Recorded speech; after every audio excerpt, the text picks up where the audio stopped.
Hi.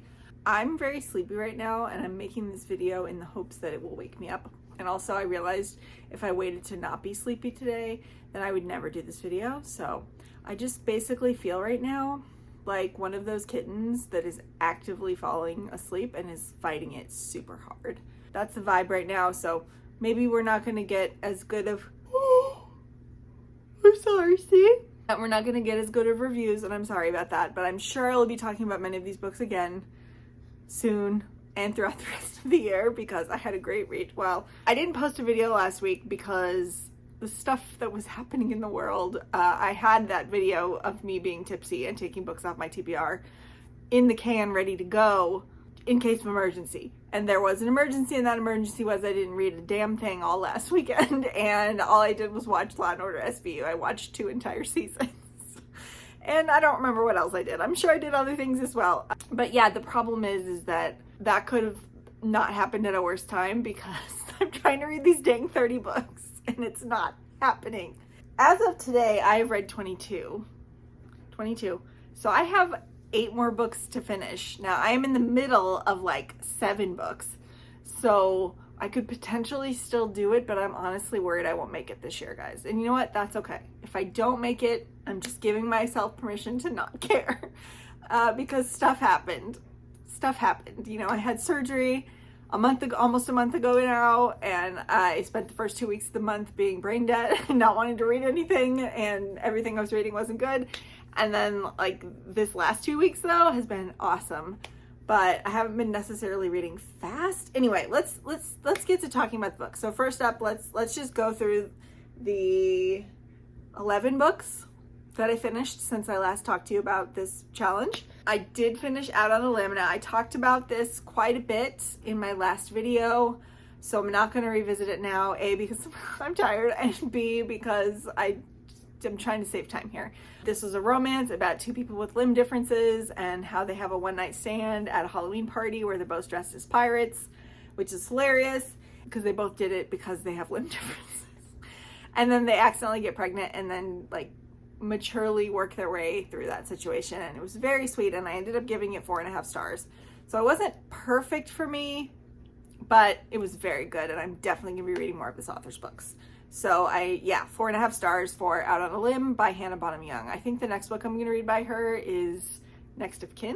That one sounds, on count 2. That one sounds the most interesting. Okay, so that was book 11. Book 12, I also talked about briefly last week, and last time, and that is The Scholar and the Last Fairy Door. I initially gave this 4.5 stars, rounded down, and then I sort of just sat there for 10 minutes after I did that, and I was like, why? Why did you do that? I don't know why I was doing that, so I bumped it up. I said, no, this is 5. This is a 5-star book.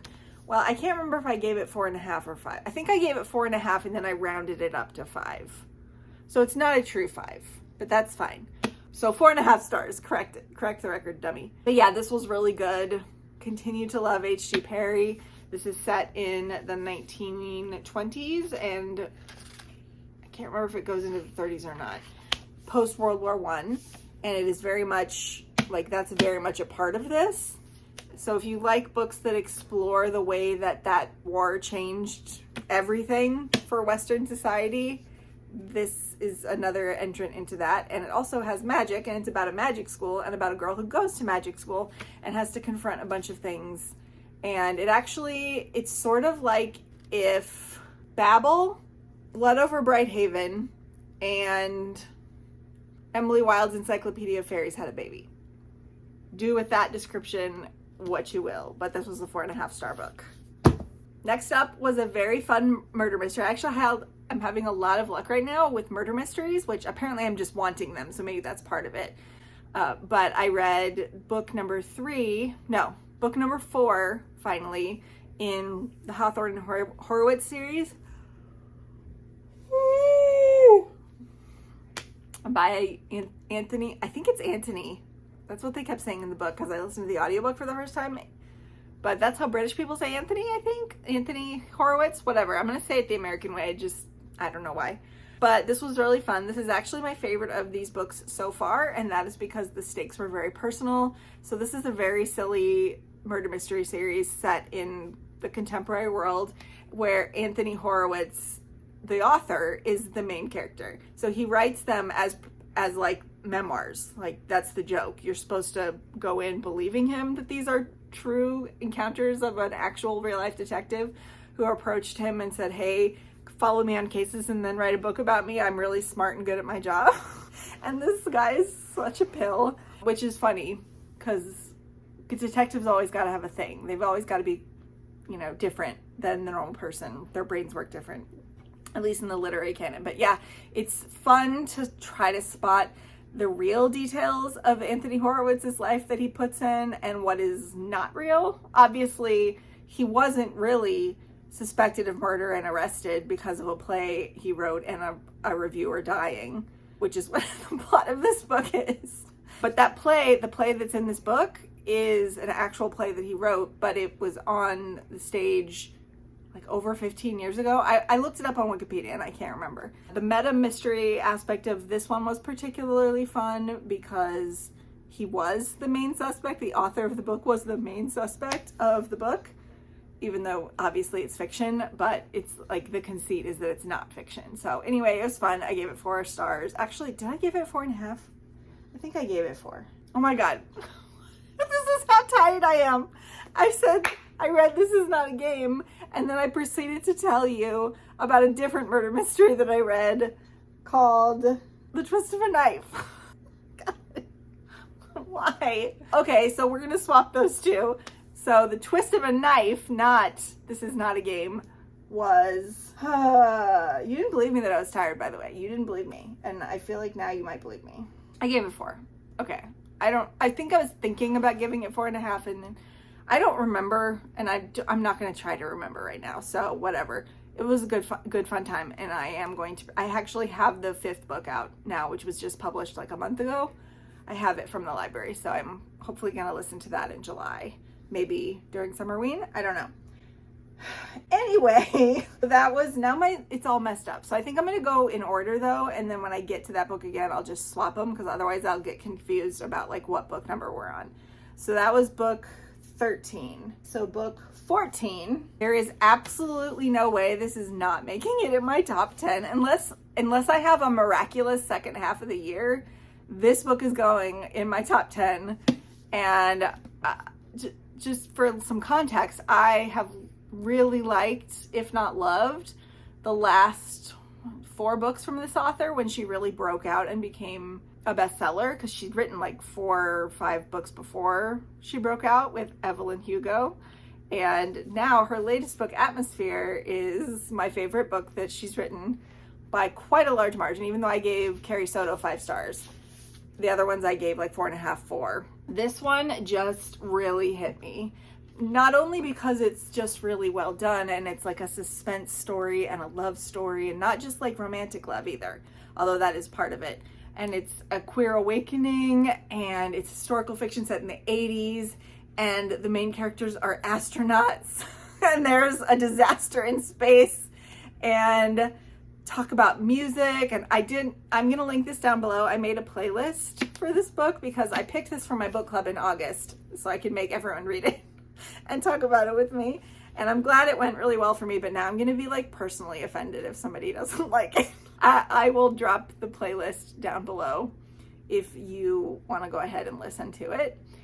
Some of it, I did go ahead and copy Random House's Officially playlist onto my playlist, and then I added about 60 other songs. So feel free. This book was so good. I gave it 5 stars, but I feel like I'm going to come back to it again and again, and I need it to be a movie. And I love Joan, the main character, who is just so lovely, and the relationship she has with Vanessa, who is her love interest, and her fellow astronauts, and her niece Frances, is just so good. And like, I was very nervous going into this because I saw everybody like saying the ending made them cry like really hard, and I was like, oh no, what is that's bad. And I'm not a tearjerker kind of person, like. And I feel like if it would have been that kind of book, I wouldn't have liked it as much as I like it. So that's all I'm going to say, but I thought the ending was perfect. And this is a 5-star book. And it was my 14th book of this challenge. And I'm probably gonna read it again by the end of the year. Number 15 is a book I do not own physically, and that is the Metamorphosis, or maybe I'm putting it here, I don't know, to try to hide my laundry. I don't care. I don't even care. So this is a novella. I don't know why I thought it was a novel, but it's a novella. It's about 70, 75 pages, depending on which translation you use and which edition you use. But I've been meaning to read Kafka for years because it just seemed like it would be up my alley, the weirdness. And I don't know, I had a good feeling about it, and I did like it, but I also didn't realize how depressing it would be.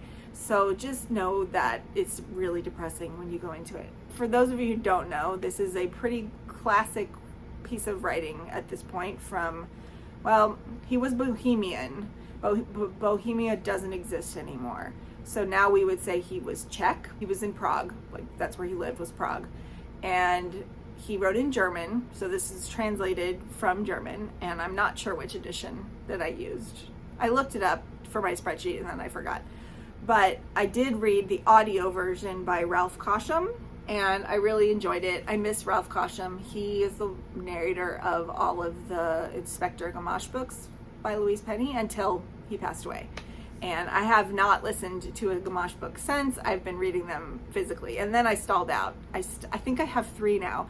When I stopped, I only had 1 left, and now there's been 2 published since. So now I need to read that one. Yeah, this book is very weird. It's about a guy who wakes up one day as a giant insect. And it's never specified what kind of insect it is. In fact, I've been reading up on the book because I wanted to know what people's interpretations of it were.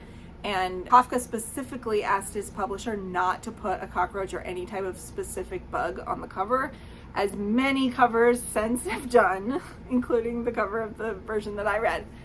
So that's disappointing, but feel free to imagine your own terrifying insect. I was picturing, I will be honest, a cockroach, because I think they're disgusting, and that is thematically appropriate for what is happening in the book. And that's all I will say. But if you are looking to dip your toes into a piece of classic literature from this dude and don't want to commit to a full novel, which his other most famous book, The Trial, is a novel, I double checked, then this would be maybe a good place to start. I ended up giving it 4 stars. I really appreciate the themes of alienation that you can pretty much apply to any situation. For example, I'll link it down below. One of my Goodreads friend, Justin, wrote a really beautiful review of this book where he said that to him, it was definitely a book about the queer experience and how coming out of the closet and what happens. And he's not saying that that was the author's intent, and he talks about that in the review, but I'll link it down below because it's a really beautiful review, and it also shows just how like varied our reactions to literature can be. And I think that's one of the reasons why J.R.R. Tolkien hated allegory so much, because if Kafka had written the book with a direct meaning behind it, like this represents this represents this, instead of allowing the reader to sort of free associate their own alienation and put that on to what they can feel in response to what the main character is going through, then it would be a lesser work. And allegory, for, I don't know, you guys, I'm a fucking English nerd, and I have a master's in English literature, for those of you who don't know. So this stuff just pops out sometimes, and I think it's really fascinating. So if you don't think it's fascinating, you can always skip ahead. But whenever I read a piece of classic literature that I actually like, because I got really burned out for a while and just didn't read any of it, this happens.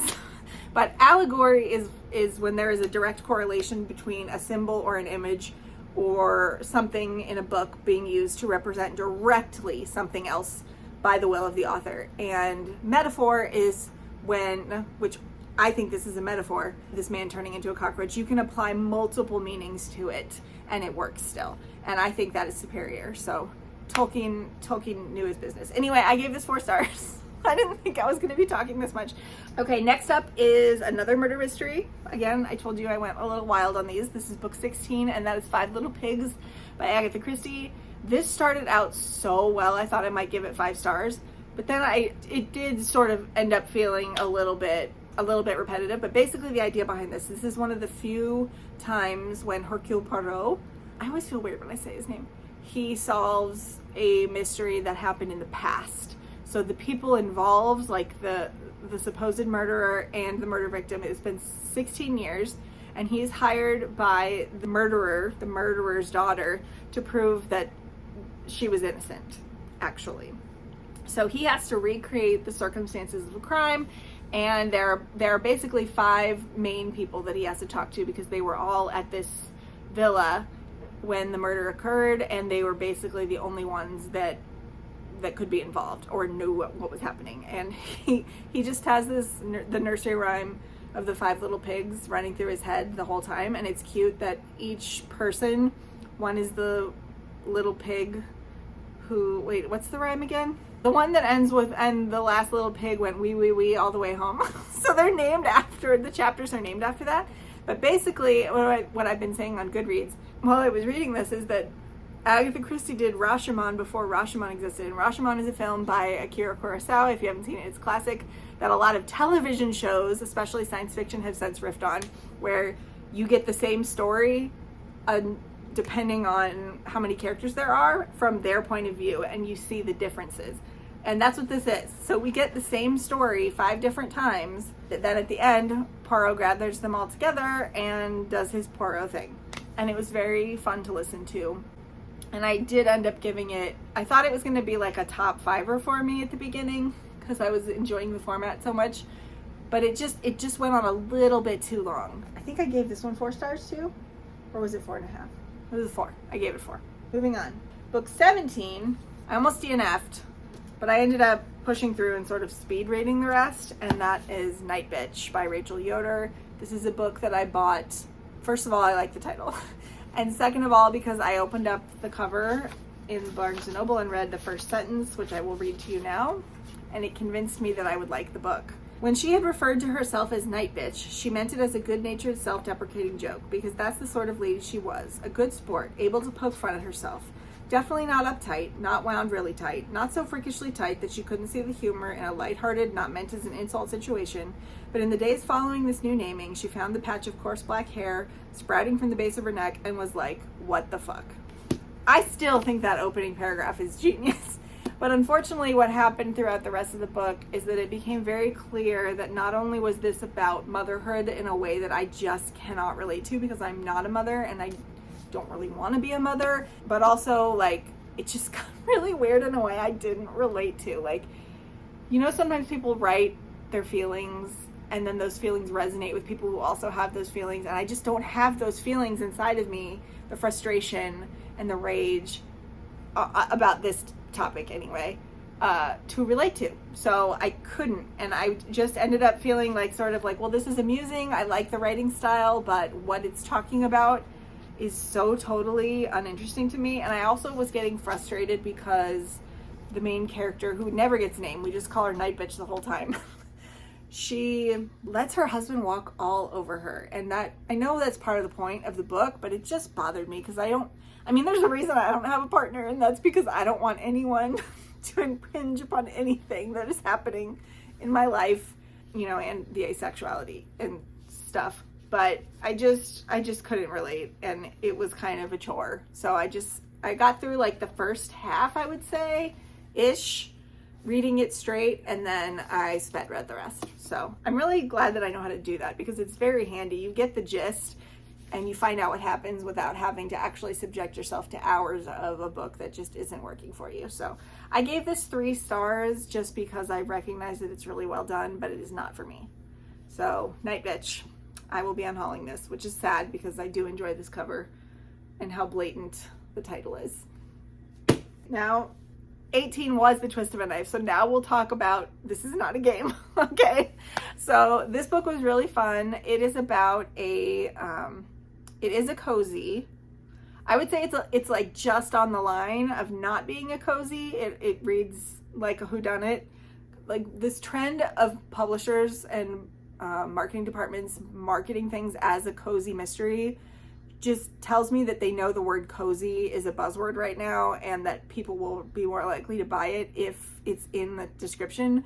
But a cozy mystery has a very set, like it's a thing, okay? And a lot of the books that are marketing as cozy, including what I'm going to be talking about later, are not. They're just not cozy mysteries. Cozy mysteries are very slight. They're usually written very fast. They're usually themed, like knitting cozy mystery, book cozy mystery, cafe cozy mysteries. They're usually set in a small town. They usually have a single woman protagonist who's either older, like old lady, or younger. They're usually, the stakes aren't very high usually. Even when the stakes are high, they're not high. Like, you know just from the tone that things are going to work out. But that's not necessarily the case with this book. So this book is about a grandmother and a granddaughter, and they had a little bit of a falling out because the granddaughter had a boyfriend, or was he a husband? Can't remember, who was a real shitbird, and the grandma told her, your boyfriend's a shitbird and I don't like him, and they had a huge fight about it.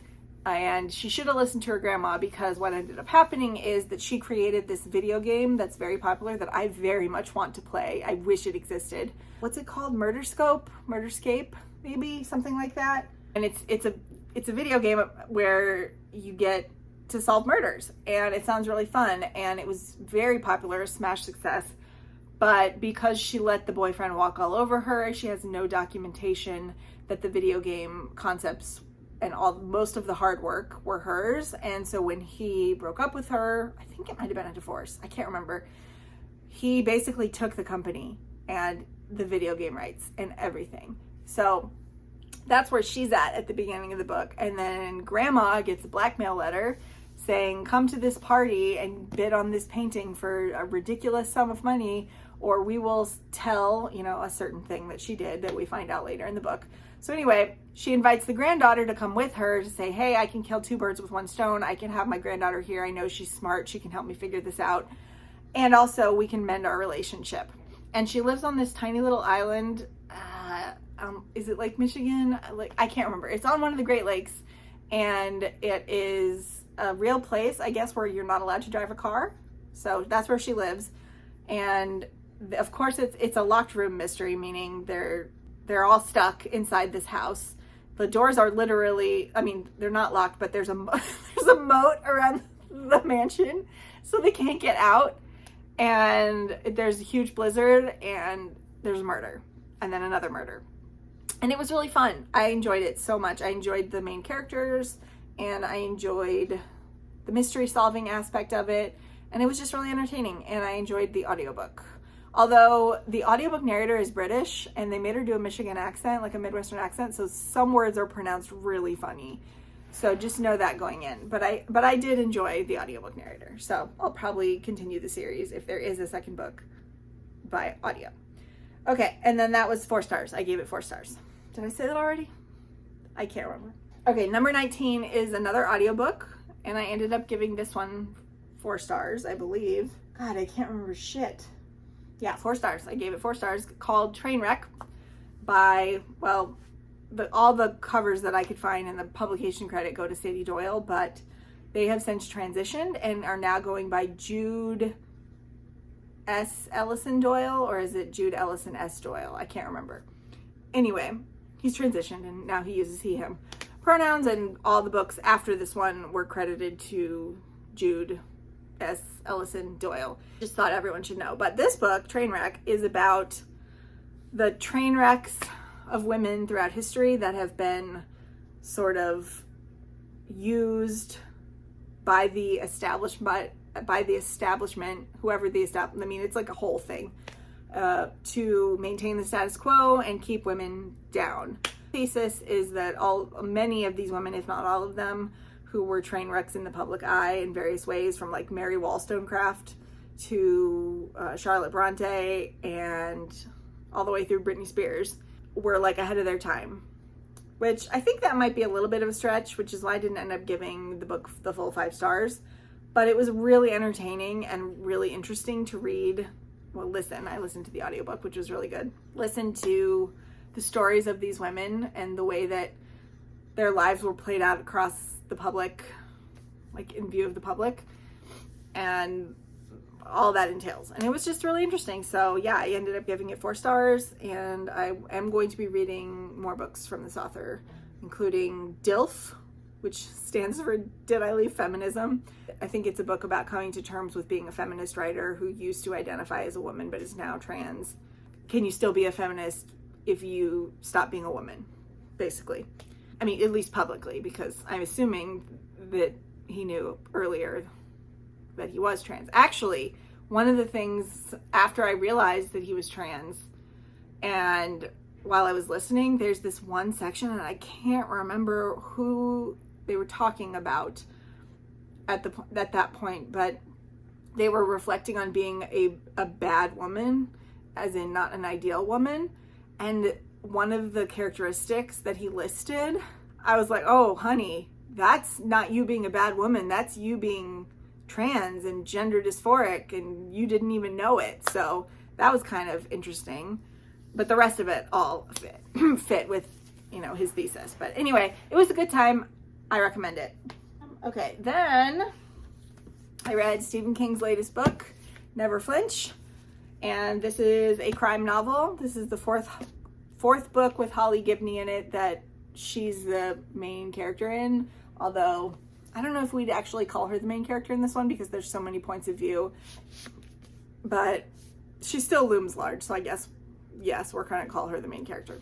But this one really doesn't, I mean, it has slight hints of the supernatural, but mostly it's just a crime novel about a serial killer and how that collides with this feminist speaker who's traveling the country right now and being stalked by somebody who wants to kill her for her beliefs. I think that he did a really good job with it, but there was something missing in this book. Like, this book I normally would have read in like a day and a half, and it took me like 3.5 days to read it, which is bad when you're trying to read it really fast, but I didn't want to like push it too hard.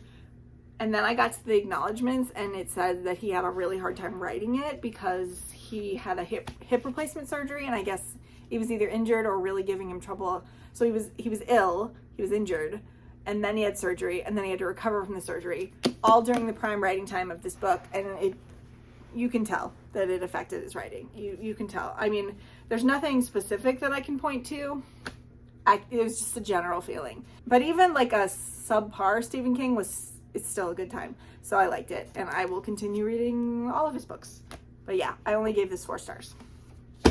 And then next up is a book that is under the radar. So if this sounds interesting to you, you guys should go check it out because it's really good and not many people have read it. And that is Good Morning Monster by Katherine Gildener. This is a psychology memoir of this woman's 25 years being a practicing psychotherapist or psychologist. And she essentially picks out 5 of her most memorable cases of people she considers, and this is her term, psychological heroes, who were able to emotionally recover and become functioning people in society who were mature and emotionally stable after horrific trauma, and how she helps them get there. So it was fascinating to read about these people's lives and how their early life affected them later on, and all the layers they had to pull apart in order to heal themselves. I thought I was going to give it 5 stars when I was like halfway through, but then I did make the mistake of reading this super fast. Like, I read this in less than a day. I started it at like 6:30 in the morning, and then I had it finished by like 9. So I read it too fast, I think, and it did end up feeling a little bit repetitive because she acknowledges this in the book, subconsciously she chose people that she identified with, and so their stories tend to be a little bit similar.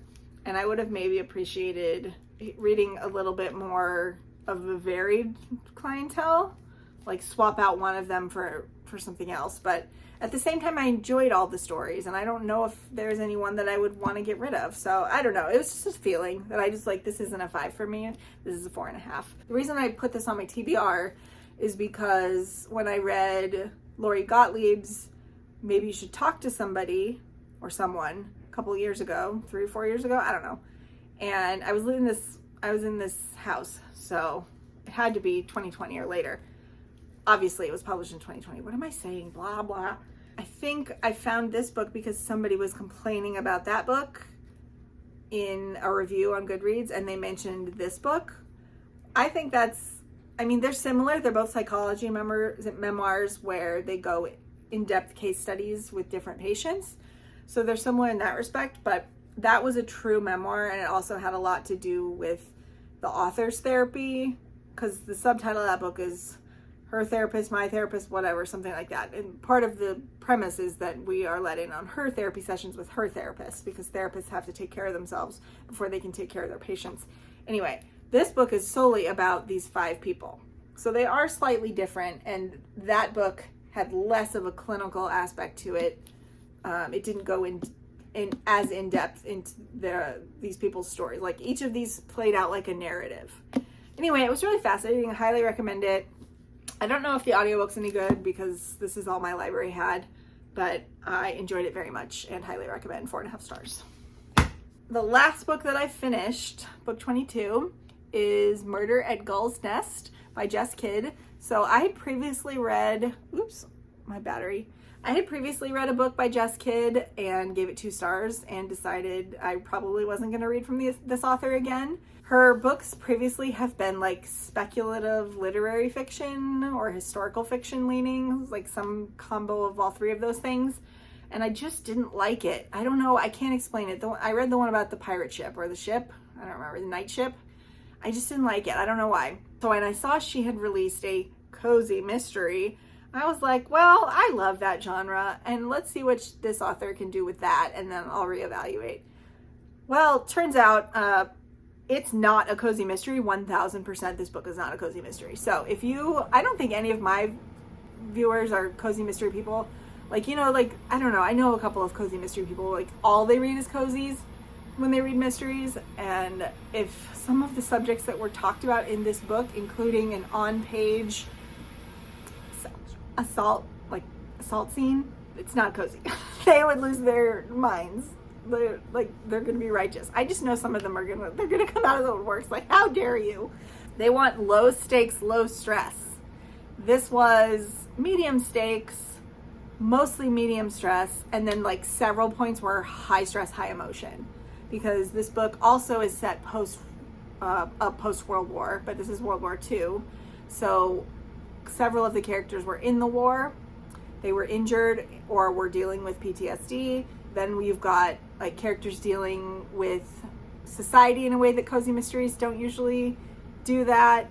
And then the main character, like some pretty bad things happen to her. Anyway, I'm burying the lead here, which is that the main character is an ex-nun, which is also why I added the book. I forgot to tell you that. And in that way, this book was perfection. I did end up giving it 5 stars. I will let you know that. I did give the book 5 stars because it did every single thing that it set out to do in a way that I have no complaints. And I just thoroughly enjoyed myself. I loved the audiobook. So this book is about Nora Breen. The series is going to be called Nora Breen Investigates. She is a middle-aged ex-nun. She recently gave up her vows. She was a Carmelite nun. I don't know if you guys are familiar with what that means. You can look it up. I'm not gonna go into it. I have too much Catholic in me. I'll talk forever.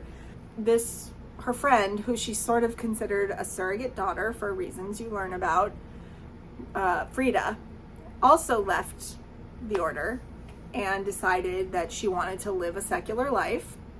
And they were writing back and forth for months and months. And then all of a sudden Frida stopped writing. And this bothered Nora so much that she gave up her vows. I mean, there were other reasons too. This was just the inciting incident. And went to the last place that she knew Frida was, which is this place, a little inn hotel, like long stay hotel. I'm not even sure. It might be a British thing called the Gull's Nest. And decided not to tell anyone who she was, that she previously knew Frida, because she wasn't sure who she could trust. And she wanted to sort of be able to ferret out information about what happened to Frida and see if she could get somebody to open up to her. So anyway, while she's there, a series of murders start occurring. And Nora finds she's got a taste for it. And when I tell you that I was in love with this woman by chapter 2, because she was sitting in a police station being thoroughly ignored by a desk sergeant, and then she was so hot and tired that she just took her shoes off, which I can empathize with, and this guy was being such a dillhead. She just threw her shoes at this cop. I was like, oh my god, this woman is my hero. And she continues to do semi-unhinged things like that all throughout the book, and it's all stemming from her like, I don't give a fuck energy of being a former nun, and now she's out in the world and she's ready to go. I'm just like, I enjoyed it so much. So I enjoyed everything about this book. I enjoyed the mystery, which I did figure out, but it was because there were clues laid, not because I was just wildly guessing like I normally do. I enjoyed Nora's main arc of beginning to be a free person in the world, and her backstory and how that came in thematically with what was going on in the present day and the mystery. And then I also enjoyed all the secondary characters, and there was this sergeant character, captain, I think he was a captain, called Rideout, which I'm pretty sure there were romantical feelings developing there. So in future books, we could be getting a middle-aged romance. I know that you're like, yeah, Ashley, that sounds exciting. You know what? It is exciting. When you're middle-aged, you'll know. Anyway, 5 stars. So that is it for all of the books that I finished. I'm going to just real quick run through all the books that I either am still reading from the last time I updated you, or I've newly started. I'm not going to go into them. I'm just going to wait until I have finished them. First up, I'm still reading Rules for Ruin. I have not touched it since the last time we talked. Hopefully I can finish that. I don't know if it's going to be this month though. I'm also still reading Gardens of the Moon. I'm definitely not finishing that by Monday. As I film this, it is Saturday morning. Okay? So I'm not finishing it in the remainder of today, tomorrow, and Monday, because that is gonna, if I do that, that's the only book I'll finish, and then I'm not gonna complete this challenge. So, but that is still going well. I also forgot to talk to you about this book, Overgrowth by Mira Grant, which is the alias, the pen name that Shauna Maguire uses when she writes sci-fi and horror, and it is about an alien invasion. I got through the first 50% really quickly, and I was really enjoying myself, and then it started giving me anxiety, so I put it down and started reading endless murder mysteries instead, because that is my comfort genre. I don't know what it says about me that murder is comforting to me. Somebody, if you want to, psychoanalyze me. And then I also started a book, I'm about 20% into this, called Wormwood Abbey, and this is an indie book that I put on my radar forever ago. There's apparently 5 books published now. The last time I looked, there was only 1. Oops. And I bought the first book just because I was like, someday I'll get to it, and then I put it on my TBR a couple months ago, and now I'm reading it. So it's fine so far. I don't know, it hasn't really caught me yet. I am reading it on my Kindle, so maybe that has something to do with it, but I don't know. I'm like in raccoon mode, where like the next shiny object is what is distracting me. I'm also reading The Incandescent. The jacket is over there. I'm not going to get up. I'm about this far in. I hope to finish this as one of my books, because I feel like I can finish this tomorrow and get through the rest really quickly. It's like a 400-page book, and I'm on page like 117. But this is a contemporary fantasy about a magic school, but the main characters are the teachers, not the students, which is fun. And then and then I also started Immortality Thief. I am about a third of the way through this one. It's a really long book, like 608 pages, but the audio is only 13 hours. I think the audiobook reader is just uncommonly fast. Anyway, I'm listening to it on audio, and I'm about a third of the way through. It's going well. It hasn't really caught me yet, but every time I'm listening to it, I have a pretty good time. So hopefully it catches me soon. But I will finish it. I'm not going to DNF it. And then the last one I just started yesterday, and I am halfway through now, and that is My Friends by Frederick Bachman. I'm not going to go into this right now. I am not emotionally prepared for that. All I'll say is that I cried on page 52, and that is the earliest I've ever cried in a Frederick Bachman book. Might possibly be the earliest I've ever cried in a book, period. So, you know, he got my emotions right away. And that is that. The plan for the rest of this challenge, if I finish, even if I don't finish, I'll still do an update. But I'm just going to cram as many books as I can the rest of this weekend. I'm going to go for shorter books, maybe books that I'm already halfway through. Like I've got a stack of those, and see if I can just and get to 30. And then I will update you. I'm going to film my wrap up on the 30th, so Monday night, and then I will probably post it, or maybe I'll film on Tuesday. I'll film it Monday or Tuesday, but either way it's going up on Wednesday. So Wednesday you can expect to find out whether I finished this challenge or not. Well, you can always go to my Goodreads, because I'm posting mini reviews there. You are still here if you've made it to the end of the video. Please leave me, is there an egg, like a fried egg?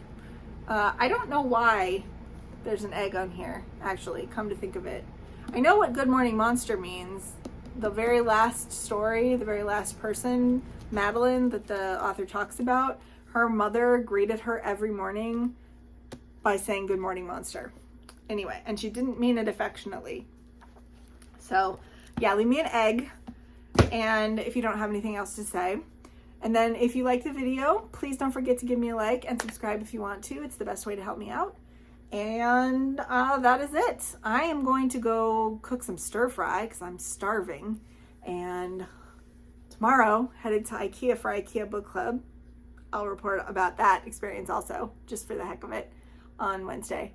Did I forget something? I don't know. Okay, love you, bye.